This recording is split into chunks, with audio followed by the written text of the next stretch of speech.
Holy is the ultimate gamer. He's earned that name.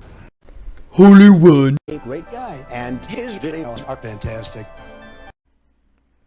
What's to do, YouTube? It's Holyone, and these are going to be my top 10 worst games of 2021. Games that are terrible, garbage, and that you should avoid. And to start off this list, we have MLB The Show 21. Now, this should have been the next-gen leap for the baseball show that we got this gen, especially now that it's the first MLB game that went to Xbox and Game Pass.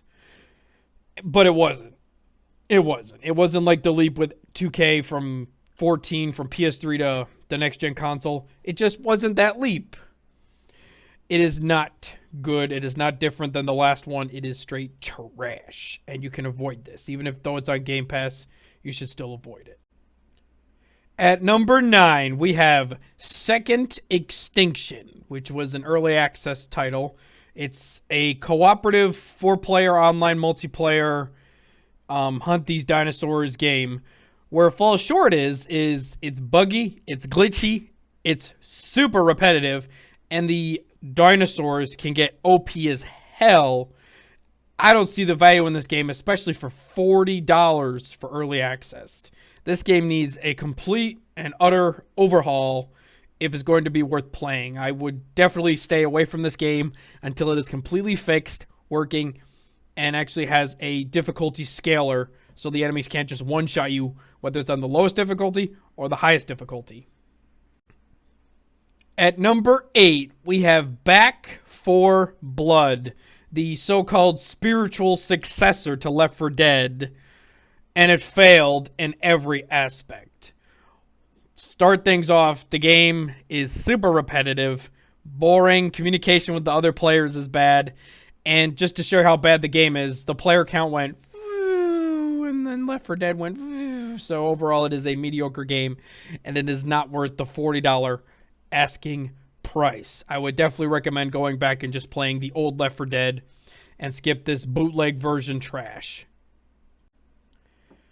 At number 7, we have Snowrunner, which is like a truck simulator, but it fails in every aspect of that. It's buggy, glitchy, boring, not worth playing whatsoever. I ain't even going to go into more details about how terrible it is. Just avoid it. Play Farm Simulator, play Goat Simulator. Do not play this simulator. It is Garbino.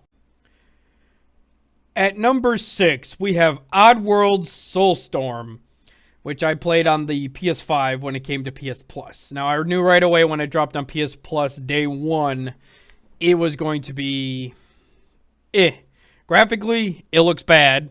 Performance-wise, it's spotty at best. And gameplay-wise, it is worse than all the other previous Oddworld games. I would say avoid this and just play the old Oddworld games. It is not worth playing whatsoever. It is a terrible game. At number 5, we have Destruction AllStars. And boy, was this game bad. It supposedly was going to be a launch title for the PS5 at $70. Then it came to PS Plus for free, and the game dropped to like $5 after a few months. And the player base got so bad, the player base dropped so bad, they had to put bots into the game. People were hyped for this game like, oh, it's going to be the next, shooter, car racer, Rocket League replacement or Twisted Metals replacement, but what it lacked was guns and replayability. It got repetitive uber quickly. It is not worth playing, even if you have PS Plus, because there's nobody playing it, and you'll be playing against bots.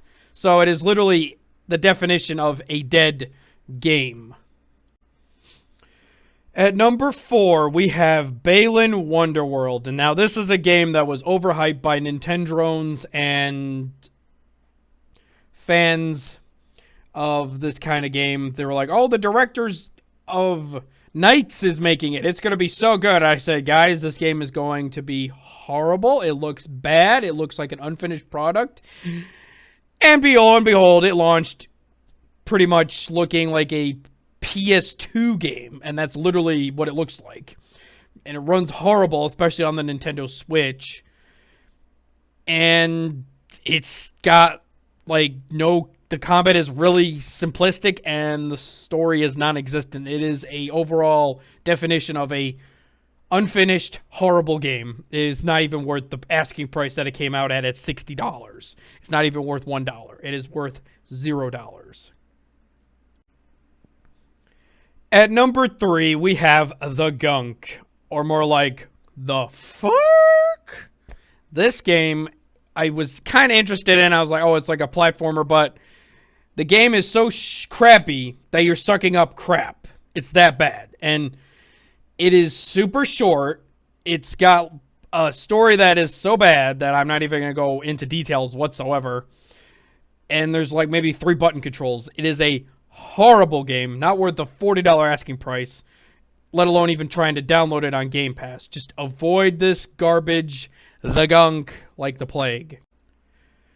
At number 2, we have The Outriders, a game like many other games that are multiplayer based, released broken, completely unplayable for months. It was so broken, it came to Game Pass literally a month later, or day and date on console. It came to PC Game Pass like a month later. It was bad. The servers didn't work. Square Enix was damage controlling, saying, oh, we're going to fix it. Give us a couple months. There were huge performance issues on both the Xbox, the PlayStation, and the PC. It just didn't work. It was a broken game for $60, and Square Enix couldn't even be like, you know what? We messed up. We're going to refund everybody who bought it. No, they wouldn't even do that. And it was broken for like 6 months. Instead of Outriders, it's Dick Riders, because you're getting dicked over trying to play this garbage. So, and it still have issues. So it's still a garbage game. But if you got it on Game Pass, it might be worth playing. And at number 1, we have Dungeons & Dragons Dark Alliance, the worst game of 2021. If you guys saw Angry Joe's review, you know this game is bad. It's a $40 cash grab, and it launched day 1 on Game Pass, so of course we know how bad that is. There's insanely bad glitches. The bosses are broken. The game's easy as hell. The customization is horrible. The network issues with co-op is extremely bad. This game looks like a PS3 game. It is extremely bad. It is horrible. It is not worth playing whatsoever. Go watch Angry Joe's review of this game. He goes into way more depth than I do. I dropped 2 hours in this game, and I literally got a migraine playing it with my friends. It was so bad. We were like, what is this horrible trash? So that's going to wrap up my video, guys. I hope I was able to stop you from playing one of these games that you had your eye on so you can avoid the headache that I had to go through. This is your boy, Holyone. Out!